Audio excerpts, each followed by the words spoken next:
Right boys, today I think I'm going to do a little training vlog. I've still got to decide whether I'm going to do 60-meter sprints or 40-yard sprints.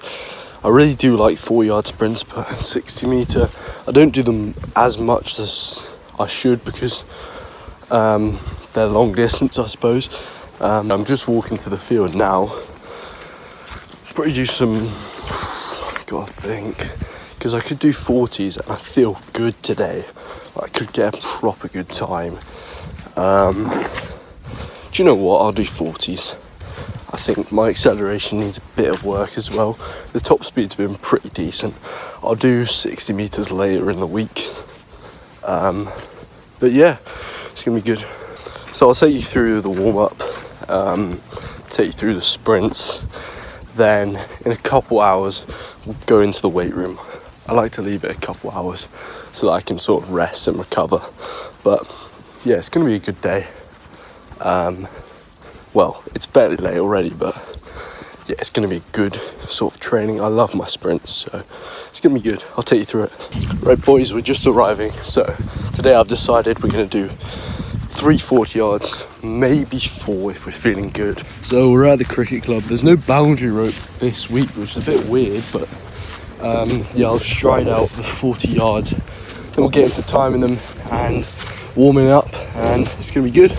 Okay, so we've strided it out and I'm gonna put the boots on. So it was only until recently that I actually started using boots for my sprints, but well, when I say I've been using boots for like a year, but it's been a game changer because what you come to realise is with sprint training, it's all about performance. You have to be going as fast as you possibly can. And when you're sprinting with trainers, you don't really sprint that fast compared to with boots. So boots help me massively, and you know, I'd highly like suggest that either get some boots or some spikes or something, some proper footwear for sprinting. Because that will help you massively and it'll help you get faster. It also massively helps with sleds because you can't really pull a heavy sled with trainers, you'll just slip. So it really helps in terms of the grip aspect. But yeah, boots have been a bit of a game changer. And these are pretty new boots, so they're solid, they're proper good. I got them reduced on price as well, which was really nice. So by the way that I normally do it is I got this warm-up from, it's called the Atomic Speed Workout, but basically you do 5 seconds of each drill. I normally use my phone, but I don't, I'm filming with my phone, so I'll just do a couple yards, but yeah, I'll show you sort of how it works. Maybe I'll count in my head, but basically you do each drill for 5 seconds, and then you rest for a minute. So it actually works really well in my opinion. But yeah, we'll see.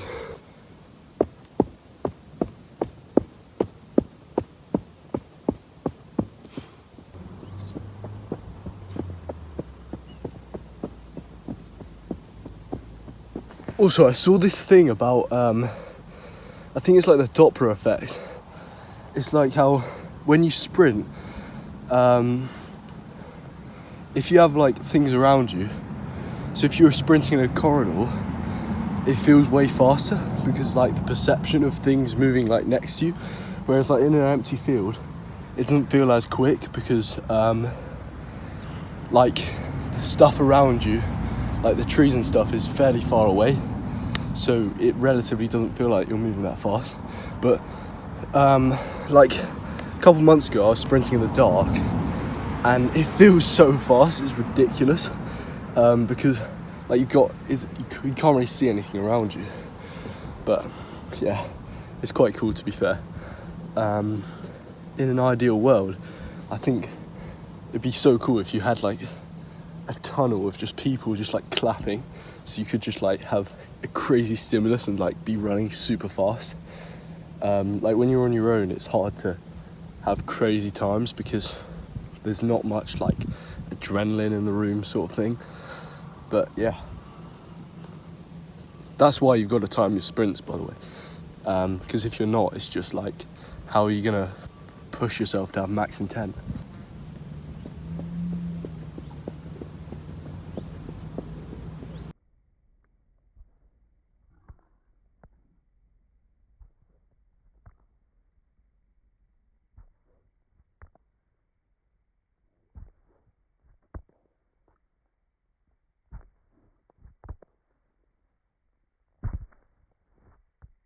It's definitely weird, like vlogging whilst training.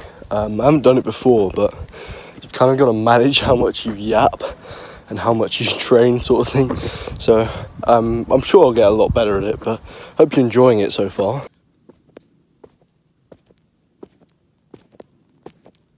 Right, okay, I just did some primers. They were really good. And now we're gonna rest for like 2 or 3 minutes, and then we'll get into the sprints, time them. Right, boys, it's game time. I'm gonna try drive down and back with the knees, and then I'm just gonna try have relaxed aggression. So try be relaxed, but at the same time be aggressive, be stabbing the floor. It's gonna be good.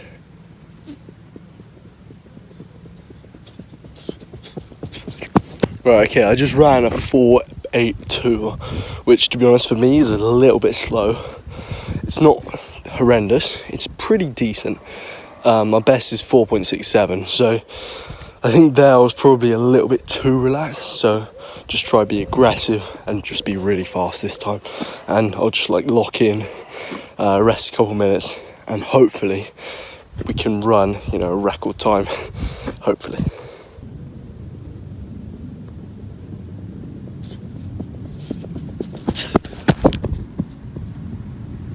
God damn, look at that vein.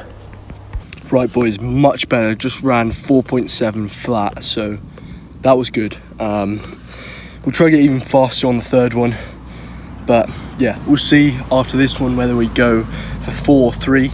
But no matter what happens, we'll get into some plyometrics. So watch along, boys. Do you know what? There I was much more aggressive, much more on my cues. So I think for me, all that sort of relaxation stuff, it just isn't me. You know, I personally just need to push as hard as I possibly can, sprint as fast as I possibly can, and that way I do get my best times. So yeah, it's just something worth thinking about. A lot of stuff like this is just trial and error. So, you know, you try with different cues and stuff, see what works for you. But for me personally, just thinking about being really aggressive, and that helps me massively. So I just wanted to show you this. This is like my sort of times booklet, and basically I just write down the date and what times I get. It's just good for like checking your progress. And like if you look at the start here, which was like 2 months ago here, so I was running like basically 4.8 seconds. Now I'm like and above, and now we're sort of down to you know, the last few times 4.7. This month we've gone 4.69, 4.7, 4.74, 4.7. So I'm getting a lot better.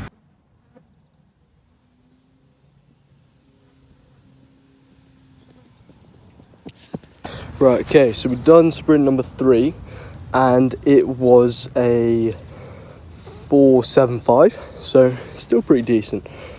So best time today was 4.7.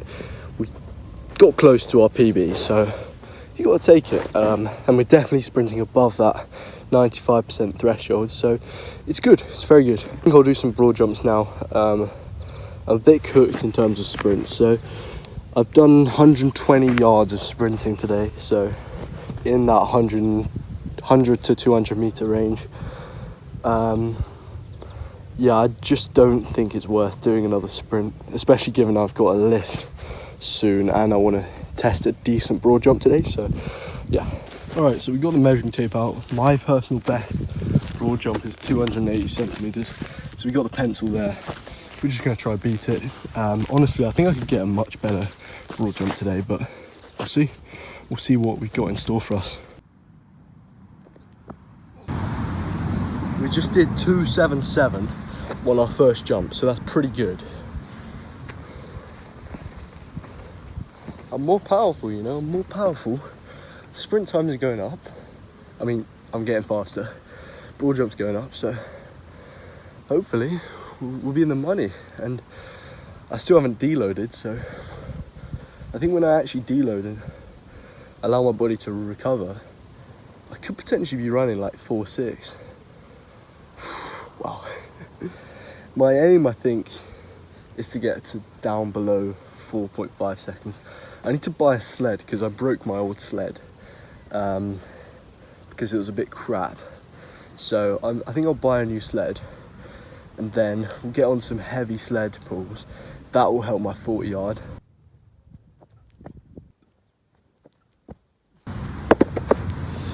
Okay, that is pretty much session done. So we ran 4.7, which was our best today, which is pretty decent, to be fair. You know, if you'd have told me a year ago that I'd run a 4.7, I'd be gassed.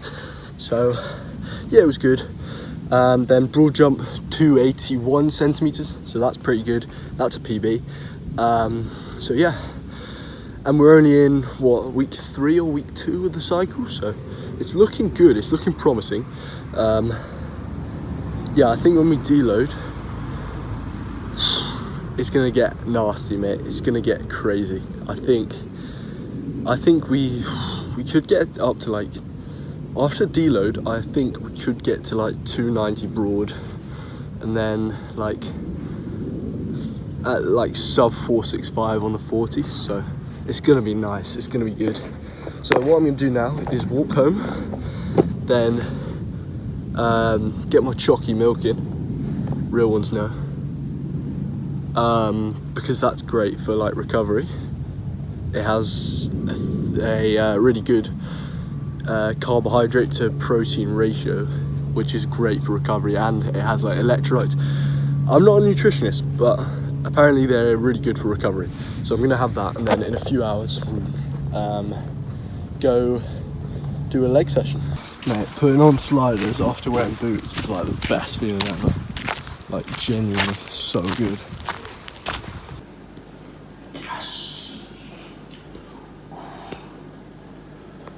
Right boys, we're just lacing up with the lifting shoes.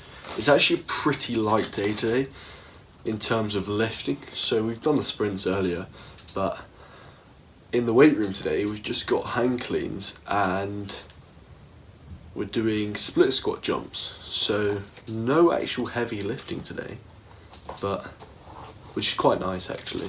It's a good job I didn't overcook myself on the sprints, because I've still got to do jumps and get the most out of them. So yeah, we'll see how it works and you can follow along. By the way, lifting shoes are a great investment. They have helped me to get my depth a lot better and just be more stable. So if you're thinking about getting some lifting shoes, 100% recommend getting lifting shoes. They've really helped me, especially when I went through an intensive squat period. So I went through like 2 months, I did 2 months of sort of hypertrophy with the back squat. So I did deep back squats, like 12 reps, and my legs got way bigger. So that was huge.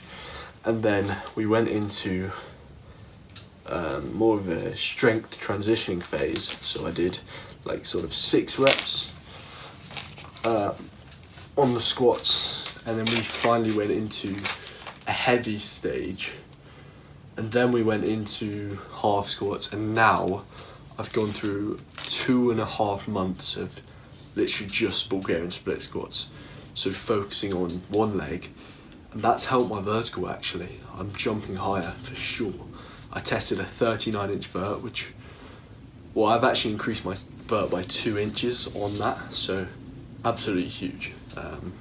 Yeah, massive, mate. So split squats, super powerful if you're a 1 foot jumper, putting you guys on game, but yeah, it depends. Stuff works differently for different people, you know, the law of individuality. I've talked about that a lot in other videos. So yeah, it's good. I'm feeling decent, you know. I'm feeling good for the hang cleans, so yeah, it's gonna be good. Because this vlog has been, well, let's just say it's not been a masterpiece so far. I think I'm actually going to do something useful. I'm going to teach you sort of the basics of a power clean, like how to learn it. So I'm going to give you like a free easy tip. So this is a tip that actually really helps. So what you're going to do is just going to start with a bar. Then you start from like the lowest angle possible. You pull it up and get into that position, right? By the way, you want to be using a hook grip. So a hook grip means that you basically just grip your thumb. You search it up on YouTube. But yeah, so you start from a small angle, then you go further down, then you just work further down.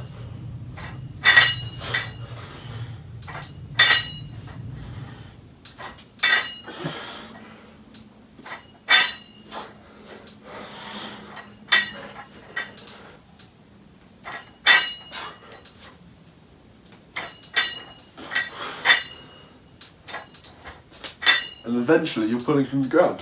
So that is very good, and something you can be doing like literally every day. Just practice the hang clean really slowly, keeping the bar close to your body. That's a tip that massively helped me. So close to your body,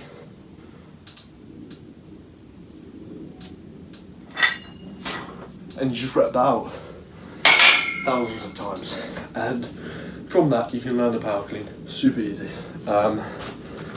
Yeah, free game. I'm just gonna keep this camera running and then just go through the motions of my warm up. Yeah, so I like to start on 52 kilos. I think we'll work up heavy on these. We'll get to like 92 kilos. That would be perfect. But yeah, just watch me go through it, kind of thing.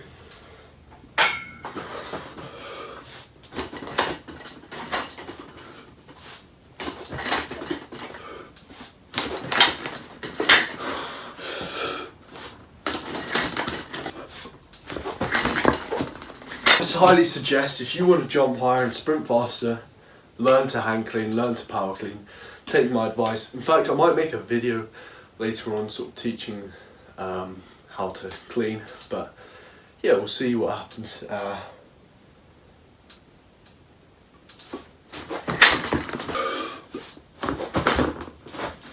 I'm just going to try hang clean 100 because that felt pretty easy, so we may as well. That, my friends, is my logic. We may as well. That's the way I like to think about life. May as well get a 39-inch vert. May as well get fast. May as well make money. May as well be successful. May as well. Nothing to lose. Why would I want to be doing that?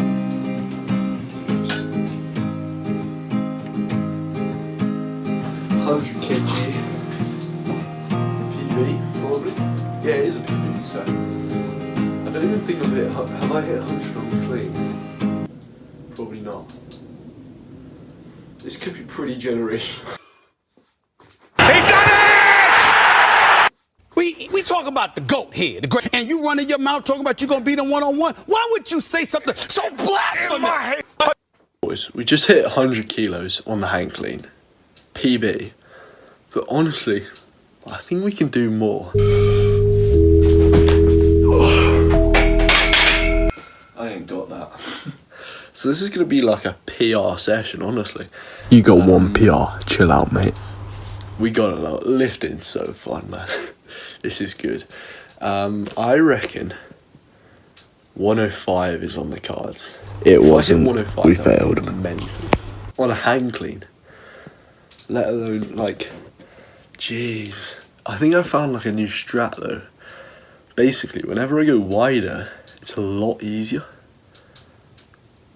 Can I just say, a year ago, I was in disbelief that someone in the gym could clean 80 kilos. Now I'm hang cleaning 100 kilos. It's flipping mental how much progress I've made. Like, genuinely. That's crazy. Because I was only squatting like 80 back then. Now I'm hang cleaning 100. Jesus. It's actually mental. It's actually mental. What the hell? I have made so much progress. Sometimes you have to look back. It's just mental because you forget how much progress you made. Like, 2 years ago, I was unathletic. Now I'm a freak athlete. Jeez. It's crazy. Okay, I think after that, we might be done. But, yeah, it's crazy how things can turn out. Like, some days you just never expect. Like, you think you'll just go through the motions, do a normal gym sesh, but then, bang, you hit a PB. So, I might try 100 again, just pure volume's sake. Yeah. So we'll do that and then do the jumps, and that'll be it pretty much. I might do some calves today since it's so low volume, so we'll probably do some single leg seated calf raises. But good day of training, very good day of training. What, we hit 4.7, new PB on the Bulgarian split squat. No, new PB on the broad jump and new PB on the hang clean. Hang clean, that's the highlight of my day. So hang cleans have been demolished. Boom, 100 kilos, huge. We're gonna do these Bulgarian split squat jumps, but that actually reminds me, I have literally done no calves in like 2 months, which isn't good. I need to start doing it more, because the thing is, right, is that you program stuff, but sometimes you just don't do it. Like, it's always at the stuff at the end of the workout, because you're like, you've done flipping heavy cleans, you've done heavy Bulgarian split squats, you've done some like RDLs, and you're like, can I be bothered to do some calf raises? And the thing is, you should do them, but oftentimes that doesn't happen. Like, I'm willing to admit that more often than not, I will skip the last thing on the workout, because it is important, but you know, the big movers are going to, in terms of like sprint speed and stuff, and jump height is going to be your explosive movement, you know, your power clean, whatever, your main quad movement, your squat, your Bulgarian split squat, and your posterior chain movement. The calves are, you know, they are important, but if I had to neglect one thing from my training, it would be that. But they are important because it's all about stiffening and increasing the cross-sectional area of your Achilles tendon. You've got to train calves, and I know I should train more, but hey, doesn't always go to plan. And when it's late at night, you've done a full session, you're absolutely cooked. Do you want to put heavy weight on the bar and do calves? Reality is no. And that's the thing, like with my clients, like, as long as you do the main thing, it's okay if you skip out on a few things. Your training is never going to be perfect, and you just have to accept that, you know. Things are going to get in the way. Stuff always gets in the way of training. Like the other day I was going to hit a sprint session, and then something popped up, couldn't do the sprint session, had to do it the day after. And then that messes up stuff later down the line, but you just have to accept it. Training's never going to be perfect. It's unfortunate, but you know, that's just how it works. So you're never going to lay out a week of training and absolutely stick to everything. It's just not how it works. And you've got to be okay with that. You've got to be okay with that. As long as you know what you're trying to get out of it, what are the big movers in your program, then you can get the most out of it. Then you can make progress. And, you know, this is coming from someone who's trained hard for 1.5 years, 2 years, and I've managed to take my vertical from 22 inches to 39 inches by doing that. Some of the undeniable truths of training are, so as we just said, stuff's going to get in the way of your training. You're going to have days where you're rubbish. Yeah, you're going to have days where you sprint slow. You're gonna have days where you don't jump high. You're gonna have days where you just don't perform. You're gonna have days where you're weak. That's training. But you're also gonna have some days, admittedly fewer, but you're gonna have some days where you're just incredible. You know, today I PB'd my hang clean, and I haven't cleaned. I think the most I've cleaned before that was 92. Hang clean, by the way. So 8 kilo PB, which is actually a lot. That's a big deal. So, you know, that's how training works. What else? You're going to get injured. Yeah, you're going to have injuries. I'm just coming back from a little bit of a knee pain injury that I need to sort of rehab it a little bit. And I haven't done much jumping recently because of that knee pain. Today could be interesting with the Bulgarian split squat jumps. But yeah, those are 3 sort of undeniable truths of training. It's unfortunate, but once you know it, you can change it, sort of thing. You can understand what you can do to prevent yourself from getting injured. You can understand that you're going to have bad days. You can understand that it's not always going to go to plan, but you just need to understand. I think the most important thing is knowing what you have to do. I know that every week I have to do my sprints, I have to do my jumps, I have to do my heavy explosive lifts, and I have to do my main quad movement. If I get that, I'm happy. Anything else, you know, calves, like hamstrings, if I get those in, I'm happy. I'm like really happy. So those are sort of just extras in my opinion. Okay, this is going to be a bit of an interesting one, but we're basically doing squat jumps, but for Bulgarian split squats. So I'm doing 3 reps on 27 kilos. We'll see how it goes. I've not done these ones before. Well, actually, I've done it once, but yeah, this could be interesting. Could be interesting. I won't bother with clips.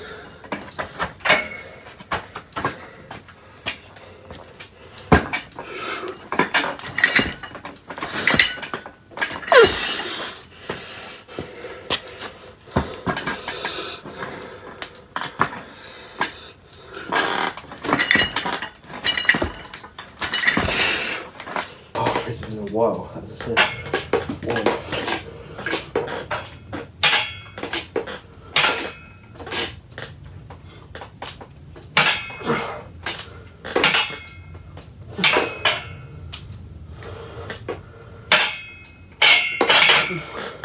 Mate, I was just 15 and didn't even get close to failure. I don't even have enough weight.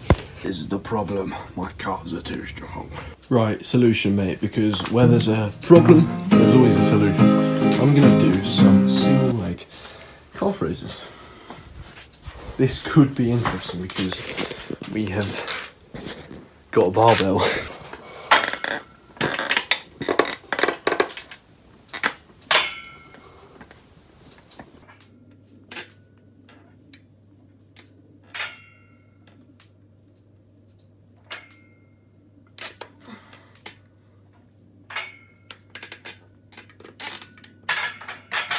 So by the way, this movement, it trains the soleus. So the soleus is activated whenever the knee is in a bent position.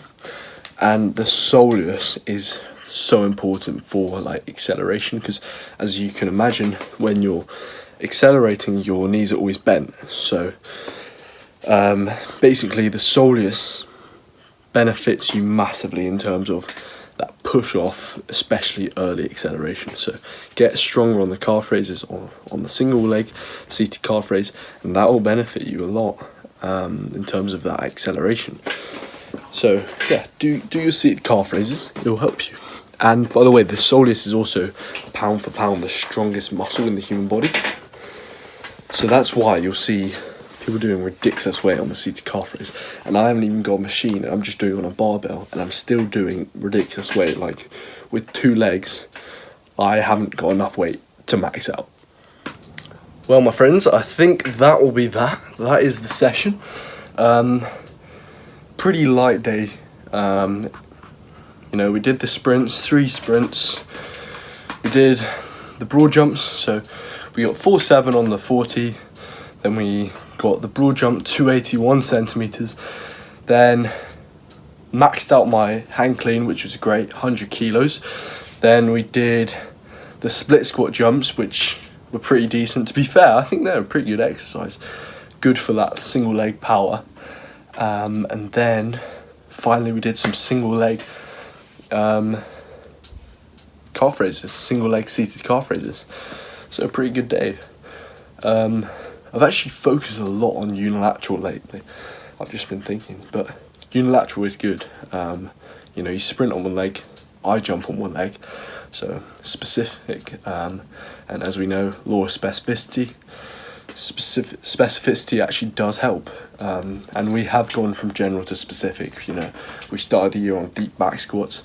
We're now in July, late July, so we can afford to be specific. And I think, you know, eventually we'll get to a more general stage in 2 months or so. But yeah, it's been a good one, and love you guys. Thank you for watching. Really do appreciate it a lot.